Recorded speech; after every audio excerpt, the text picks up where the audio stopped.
If you're a net seller of options, what's the single most important thing to consider when you're starting a new trade? It's probably not what you think. Watch this video to see what it is.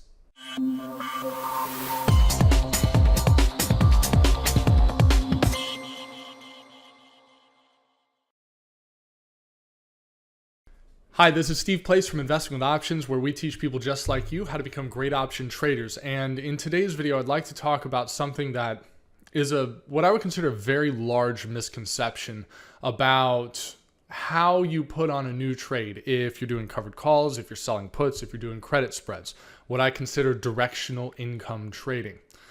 Way too many people are focused on the wrong things when it comes to putting on a new trade.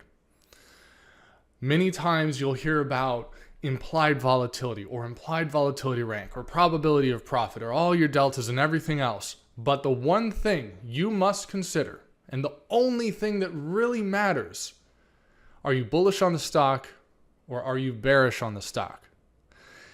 There are three, I guess we can call four ways that you can make money in an options trade. And these are known as the primary Greeks. You've got delta, you've got theta, you've got vega, and rho. So delta is the directional exposure in a trade. The theta is the time decay related to the option premium.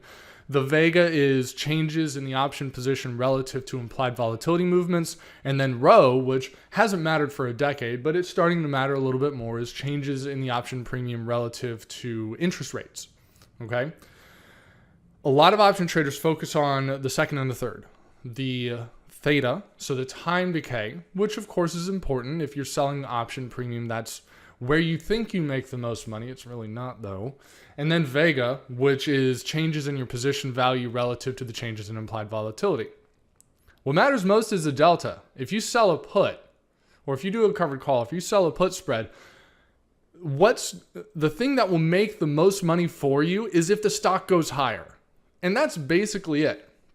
Okay, now I've pulled up a trade setup, and this is an Apple, just to give you a good example. This is a put spread, also known as a put credit spread or a bull put spread.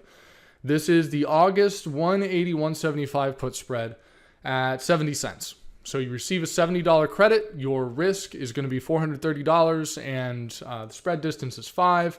It's about 30 days to expiration. It's what I would consider a fairly standard credit spread. Now let's look at the Greeks for this. The Greeks, you have a delta of 7 2/3. You have a theta of 1.3, which means for every credit spread you put on, you make $1.30 every day. Now that theta does increase over time, but it doesn't increase as much as you think. The vega is minus 4.2, which means you're short vega. So if implied volatility goes down, then you make money. And the rho doesn't really matter because we're 30 days out and it just doesn't matter. Okay. So think about this. Apple at the time of this video is moving at a click of, what did I write down? 2 3/4 points per day. So if you multiply the average daily range to the delta, you can get the expected position variance on the trade. The expected variance on the trade per day is $20. Just if Apple moves on a normal basis, you're going to make $20 or lose $20. Now think about this. If you've got a credit of 70 cents, right? If you're pulling in $70 and then you can make $20 in a day or lose $20 in a day, that's a massive amount of movement relative to the amount that you can make and the risk that you're taking. If you've got a risk of $430 and you can make about $20 a day or lose $20 a day, that's a variance of 5% on your position. That matters a heck of a lot. Now look at your theta. Your theta is $1 a day. It takes about 14 to 20 days of time decay just to compensate for one single day of price movement in the stock. So if you think about what should really drive your decision making with this, it's not implied volatility rank. It's not how much option premium you can pull out. Are you bullish on the stock or are you bearish on the stock? This is crucial because I feel that there are a lot of traders out there that completely forget about maybe trying to time the stock a little bit better instead of just blindly throwing out trades out there to try to capture as much premium.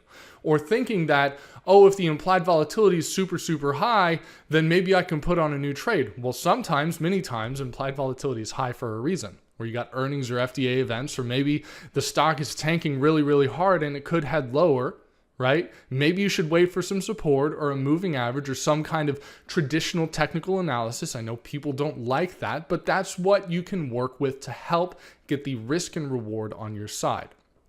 So yes, eventually theta does matter. Okay, that's why you're selling options, because you think that the option premium relative to the risk you're taking is greater. Okay, the option premium is greater relative to the risk that you're taking. That's the whole reason you're putting on these kinds of trades. Yet, many times we forget about the actual risk of the stock, the actual price movement of the stock. So the question you should ask is not the IV rank. It's not how far the deltas are out. Those help, of course, but your main question, are you bullish on the stock or are you bearish on the stock? If you'd like more, I've got a free 7-part real-world crash course in options trading that goes over the option basics, what an option is, how to trade them, how to make money. There's a link below this video. Check it out there. Have a great day.